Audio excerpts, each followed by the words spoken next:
تاریخ میں کچھ لوگ صرف بادشاہ نہیں ہوتے، وہ ایک دور کا فیصلہ ہوتے ہیں۔ صلاح الدین ایوبی بھی ایسا ہی نام تھا، ایک ایسا سپہ سالار جو کرد خاندان میں پیدا ہوا، لیکن اس کا مقصد صرف حکومت نہیں تھا، اس کی نظر بیت المقدس پر تھی۔ دوسری طرف صلیبیوں کا نظام ٹوٹ رہا تھا۔ پہلے بادشاہ امرلک مر گیا، پھر بیمار بالڈون فور آیا، اس کے بعد بادشاہ گائی کی کمزور سیاست، اندرونی بغاوت اور رینلڈ کی بیوقوفانہ حرکت نے پوری سلطنت کو تباہی کے کنارے لا کھڑا کیا۔ اور پھر صلاح الدین نے وہ سفر شروع کیا جس نے 88 سال بعد پوری دنیا کا نقشہ بدل دیا۔ صلاح الدین ایوبی، جن کا اصل نام یوسف ابن ایوب تھا، پہلے سے کسی بڑے تاج کے وارث نہیں تھے۔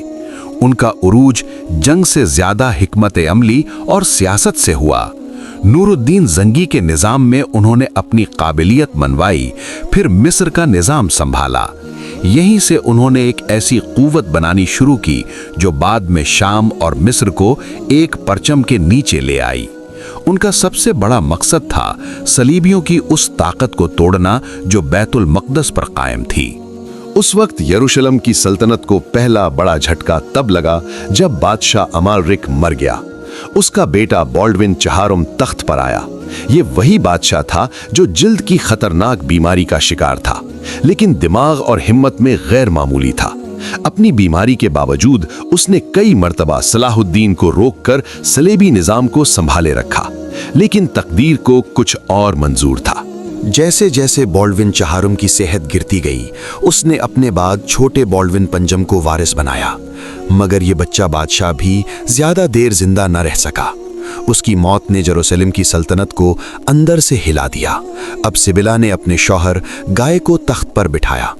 گائے نہ تو بالڈون جیسا دور اندیش تھا اور نہ ہی امراء میں مقبول۔ یہیں سے صلیبی نظام اندر ہی اندر ٹوٹنا شروع ہو گیا۔ اسی کمزوری کے دور میں رینالڈ نے وہ غلطی کی جس نے جنگ کو لازمی بنا دیا۔ اس نے مسلمان قافلے لوٹ لیے اور صلح توڑ دی۔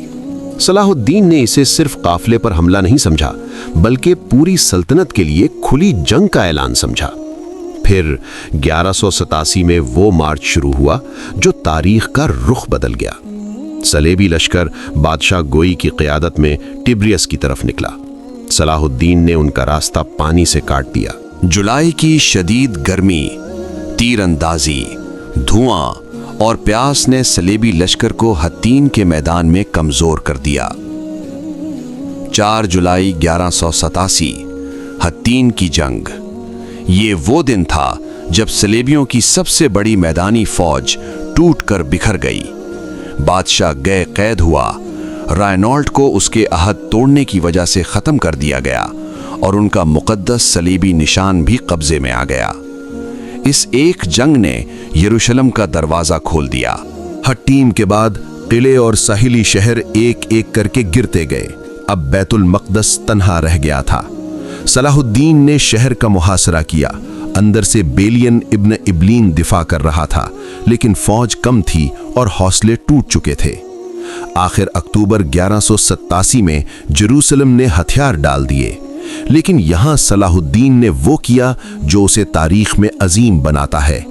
1099 کے صلیبی قتل عام کے برعکس اس نے شہر میں عام قتل عام نہیں ہونے دیا۔ انہوں نے لوگوں کو فدیہ دے کر نکلنے دیا، عبادت گاہیں محفوظ رہیں اور بیت المقدس میں دوبارہ مسلم عبادت بحال ہوئی۔ یعنی صلاح الدین کا بیت المقدس تک سفر صرف ایک جنگ کا نام نہیں تھا، یہ سالوں کی سیاست، صلیبی بادشاہوں کی موت، ان کے کمزور وارث، ٹوٹے ہوئے نظام اور حطین کی فیصلہ کن حکمت عملی کا نتیجہ تھا۔ اسی لیے آج بھی اس کا نام صرف فتح کرنے والے کے طور پر نہیں، بلکہ انصاف اور حکمت کے سپہ سالار کے طور پر یاد کیا جاتا ہے۔